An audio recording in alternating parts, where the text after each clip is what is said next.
Hey guys! So today we're going to talk about a really gloomy topic. We're going to talk about computer injuries or programmer injuries. So let's get into it.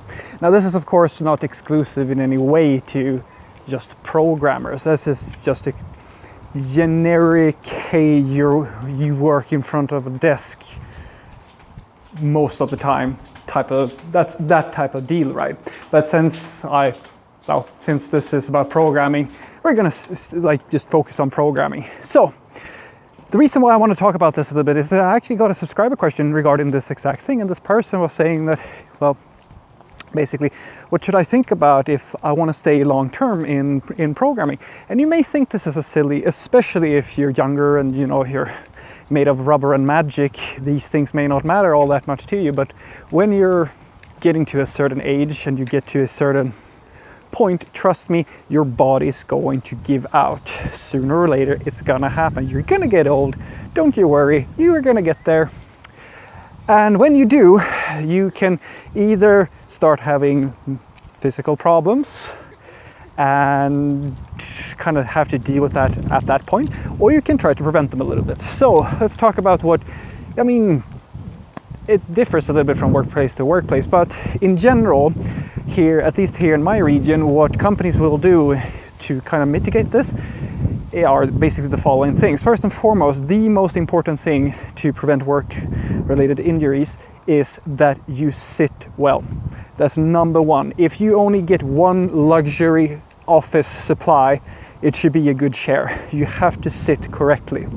Number one, guys, ergonomics chairs or something of that nature to make sure that you can, and that you have lumbar support and all that good stuff, because you will hurt yourself otherwise. If you sit every single day 8 hours or more, most likely, and churn away at the computer. So that's number one. Number two, which is very useful, is to have an adjustable desk, a standing desk if you will, where you can switch between standing and sitting. It's actually something that I picked up on. I actually have one in my apartment as well when I work home. And I found it to be, apart from it allowing you to kind of, so you sit, you get a little bit tired in your back, and then you can stand, which is perfect. It has another benefit, which is that I'm a morning person. I get very, very tired around 3-4-ish. My brain is just left the office at that point. And in order for me to not nod off in front of my computer, I like to just stand. Standing helps quite a lot with keeping yourself a little bit more alert when you're starting to get tired. So that's another good one.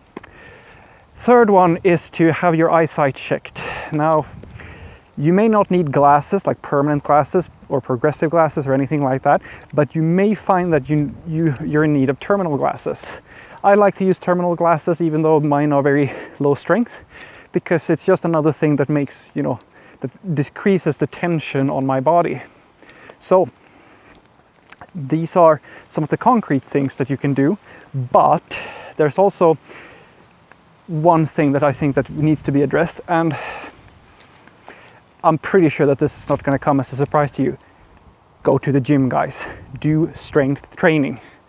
Why? Well, because nothing is going to help you prevent muscle injuries or injuries around your shoulders or your wrist or anything like that, as nothing is going to be as good as doing basic strength training. Yeah, I know that everybody is probably already told you that, hey, take care of yourself, but it is true, guys.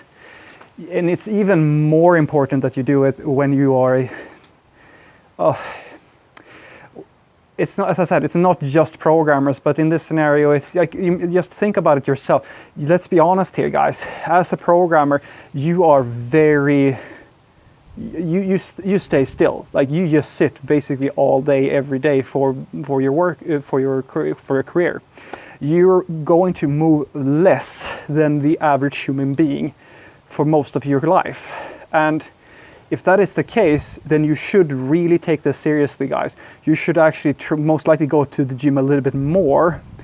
Not saying that you have to be a fitness person or anything like that, but you should consider this. Remember, you move less than the average human being. So you have to weigh that up somehow. So do basic strength training. There's tons of people who can help you with that.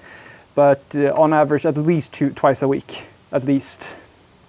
I think 3 times is like a fairly normal, it's a fairly normal level workout routine. So that's basically it. Number 1, make sure that you have a good chair with lumbar support or an ergonomic chair or something like that. Your company, depending on your region, should pay for this. They should they should take this seriously. They do at least here in my country. The second thing is to make sure that you have some way of like adjusting yourself. Like, it's ideal if you have a standing desk which you can adjust to, so you can sit or stand, and getting a silicone mat to stand on when you're standing is also a very nice idea to kind of mitigate some of the pressure on your spine. Thirdly, make sure that you check your eyesight, so that if you need glasses or terminal glasses or something like that, just get them, and just at least just use them when you're sitting at the screen, because trust me, from somebody who has this sort of issue, it creates a lot of tension over time on your eyes. And lastly, get a gym membership. Make sure that you do at least some basic strength training, because you are moving less than most people in overall. So you need to account for that. Have a great day.